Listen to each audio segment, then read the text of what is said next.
So if you guys know me and know my channel, you're probably going to be pretty surprised. I have owned a lot of GANs. We had the 357, the 11M Pro, which in an old video got destroyed by a battle bot. Pretty cool if you want to check it out. I've got I think this is the 14. I've got the 13 somewhere. Not sure where it went, but you guys know that I'm a big GAN hater. It's not that they're bad cubes, but what you get for the money is definitely not worth it. This is the Swift block. This is GAN's budget 3x3. And let's just say after a week of using it, this is now my main. Now it's really weird saying that I have a GAN as my main because I never thought that this day would come, but the performance for the price has absolutely blown me away. And you know, this cube just works really well with my turning style. Now let's go ahead and get into the basics of this cube, and then I'll talk about why it's my main. So just starting from the basics, 45-degree corner cutting, not a problem. Reverse also works great.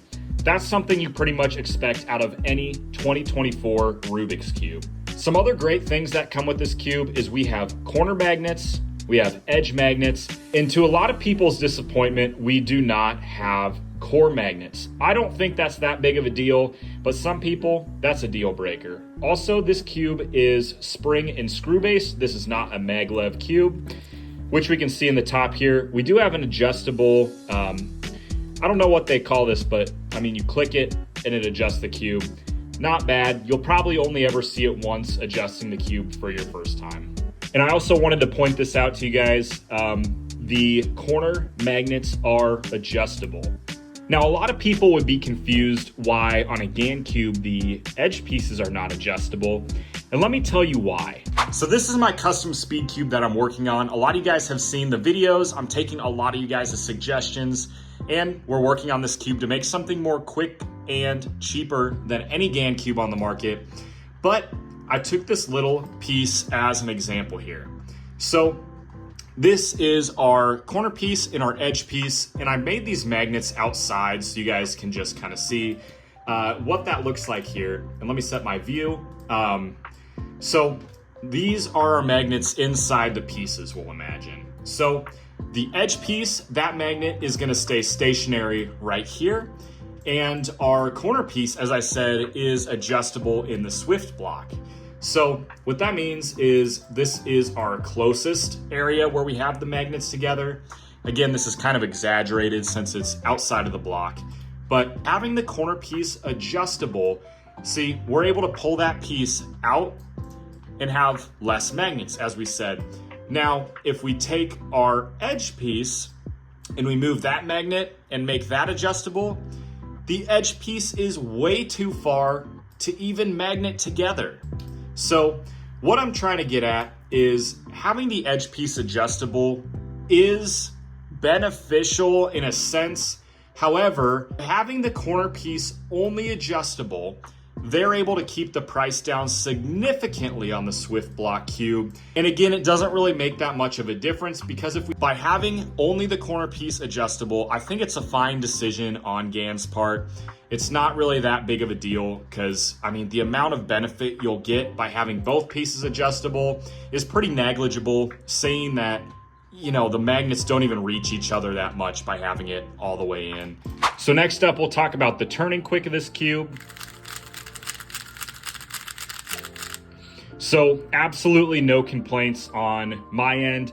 The turning is actually really good. No locks whatsoever, which is a main deciding factor for me in choosing a main. And the center block is really light and airy, meaning that you'll have no trouble turning the center if you need to turn the center. So a couple quick things to note before we go into setup. If you're looking to buy this cube, it is not UV coated. It's actually this like really, it's almost a mix of like regular plastic and UV. It's not UV, so don't get me wrong, but it's perfect for holding the cube and not having it slip out of your hand. I have absolutely no complaints about the texture or the plastic makeup of this cube. I think what they chose was a really good decision, and they were able to keep the price down for what you get. So as of making this video, this cube costs $12.99, so 13 bucks. on speedcubeshop.com. And if you want a little discount, use code OPULENT at checkout, and that'll get you this cube for 5% off. It's not bad, helps support me as a creator. So I do have one big complaint on this cube. It's not actually that big of a complaint, but the only thing you'll find in the box is the cube itself. There's no screwdriver. There's nothing to adjust the magnets or to adjust the center. That you're gonna be completely on your own. And if you're a speed cube collector like me, you probably already have a screwdriver and a pin adjuster to be able to adjust things as you want them. So now I'm going to be doing some quick hand scramble solves here. I'm going to be talking a little bit about why I chose this as my main. So as a lot of you guys know, my previous main was the WaveWriter V1, and that's not a cube that a lot of collectors have. Now, the reason I really like this cube is because I have a very specific turning style. I learned how to solve the Rubik's Cube using a Rubik's brand, as most people have done. However, I used a Rubik's brand until I could solve it in 45 seconds. I couldn't afford a speed cube back then, and so it was kind of the only thing I had, which gave me a very, very rough turning style. And it just doesn't work on any cube these days. Now, the WaveWriter V1 had the same thing that I love, meaning, it didn't lock with my turning style. And the only other cube that I really found this to be true with was this cube as well, the Swift Block.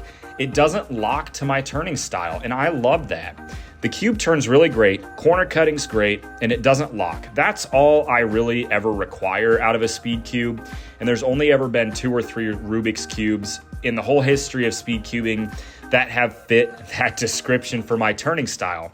So that being said, it was an easy choice to make this my main. And even though my solves are pretty much the same times as I get with any other cube, this is a lot more fun for me to solve with. So, it was a pretty easy decision. It fits my criteria.